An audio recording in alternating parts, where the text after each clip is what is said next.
వాళ్ళ రాష్ట్రంలోనేమో ఇక్కడ కాంగ్రెస్ ప్రభుత్వం మేము చేసిన పనులన్నింటినీ కూడా తిరగదోడి కొత్త జిల్లాలు రద్దు చేయాలని, అదేవిధంగా కేసీఆర్ ఆనవాళ్లు లేకుండా చేయాలని ఒక చిల్లర ప్రయత్నం ఏదైతే చేస్తున్నదో ఇది కూడా రాష్ట్ర ప్రజల్లో ఒక విముఖతను, ఒక రకమైన మరి ప్రభుత్వం పట్ల వ్యతిరేకతను పెంచిందని చెప్పి కూడా మేము అనుకుంటా ఉన్నాం. అదేవిధంగా 6 గ్యారంటీలు 100 రోజుల్లో అమలు చేస్తామని చెప్పి మొత్తంగా 420 హామీలు ఇచ్చి ఇవాళ వాటిని తుంగలో తొక్కిన వైనం మీద కూడా కాంగ్రెస్ పార్టీ మీద ప్రజల్లో తీవ్రమైన వ్యతిరేకత కనబడింది. మేము ఎక్కడెక్కడైతే తిరిగినామో చాలా స్పష్టంగా, ముఖ్యంగా గ్రామీణ ప్రాంతాల్లో రైతు భరోసా అని చెప్పి మోసం చేసినందుకు, రైతు బంధునే మొత్తంగా వేయనందుకు, కరెంటు విషయంలో తీవ్రమైన నష్టం చేసినందుకు, క్వింటాల్కు 500 బోనస్ ఇస్తామని చెప్పి బోగస్ మాటలు చెప్పి మోసం చేసినందుకు ఇవాళ రైతులు బగ్గున మండుతా ఉన్నారు. తప్పకుండా ఆ వ్యతిరేకత అనేది ఓట్ల రూపంలో కనబడుతుంది గ్రామీణ ప్రాంతాల్లో అని చెప్పి మేము అనుకుంటా ఉన్నాం. రుణమాఫీ కూడా ముఖ్యమంత్రి గారు స్వయంగా తారీఖులు చెప్పి మళ్లీ మాట మార్చిన విధానం, తేదీలు మార్చిన విధానం, దేవుళ్ల మీద ఎన్ని ఓట్లేసినా ఒక నమ్మలేని పరిస్థితిని కాంగ్రెస్ పార్టీ పట్ల తీసుకొచ్చిన మాట కూడా వాస్తవం. రైతాంగం అంతా ఒకటే అనుకున్నారు, కేసీఆర్ ఉన్నప్పుడే బాగుండే, అందుకే ఈ ఎన్నికల్లో కర్రుగాల్చి వాత పెట్టాలనుకున్నారు, పెడతారని చెప్పి కూడా నేను బలంగా నమ్ముతా ఉన్నాను. రాష్ట్రంలోని మా ఆడబిడ్డల్లో కూడా కాంగ్రెస్ పార్టీ పట్ల తీవ్రమైన వ్యతిరేకత కనబడ్డది.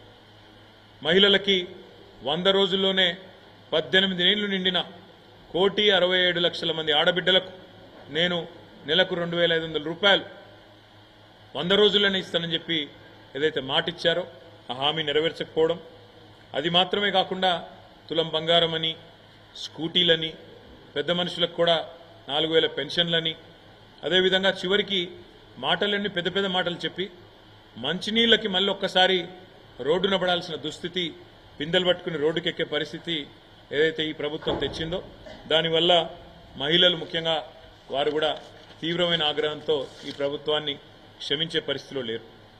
అదేవిధంగా ఈరోజు ఈ రాష్ట్రంలోని అన్ని వర్గాలు, వీళ్ళు వాళ్ళని కాదు, పెద్ద మనుషులు మాకు 4,000 రూపాయల పెన్షన్ ఇస్తారనుకున్నాం, కానీ మా జనవరి నెల 2,000 పెన్షనే ఎగ్గొట్టిండు రేవంత్ రెడ్డి అనే మాట వారి మనసులో కూడా బాగా బలంగా నాటుకొని పోయింది.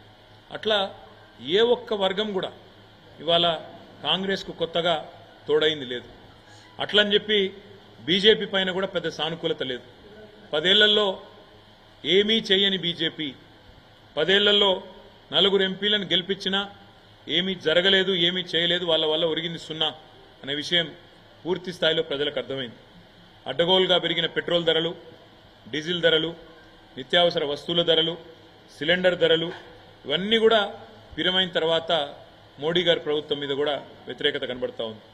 మేము కూడా చాలా ఆలోచనతోనే ప్రతి నియోజకవర్గంలో ఈసారి బలమైన అభ్యర్థులను, అందులో కూడా సామాజిక సమతూకాన్ని పాటిస్తూ 17 పార్లమెంటు సీట్లకు గాను 12 జనరల్ సీట్లుంటే అందులో 50% అంటే సగం బీసీ అభ్యర్థులకు కేటాయించి మరి ఒక సామాజిక సమతూకాన్ని పాటించింది, బలహీన వర్గాలకు న్యాయం చేసింది బీఆర్ఎస్ పార్టీ.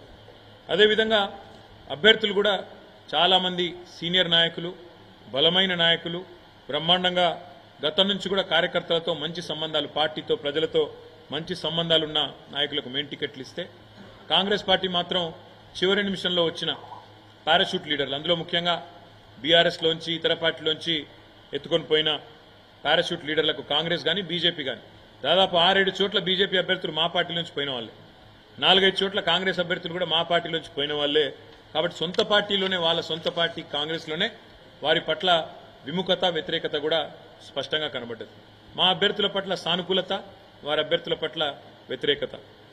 మొదలు ఒక 2 నెలల కిందట అసలు బీఆర్ఎస్కు సీట్లే రావు, ఒక్క సీటు కూడా వస్తే ఎక్కువ అని చెప్పి స్వయంగా ముఖ్యమంత్రి రేవంత్ రెడ్డి ఒక్క సీటన్న గెలుచుకొని చూపెట్టండి అన్న పరిస్థితి నుంచి ఇవాళ 2 జాతీయ పార్టీలకు ముచ్చెమటలు పట్టించే స్థితి నెల రోజుల లోపలనే తెచ్చింది మా గులాబీ దండు, మా గులాబీ సైనికులు అనే మాట కూడా నేను విజ్ఞప్తి చేస్తా ఉన్నా.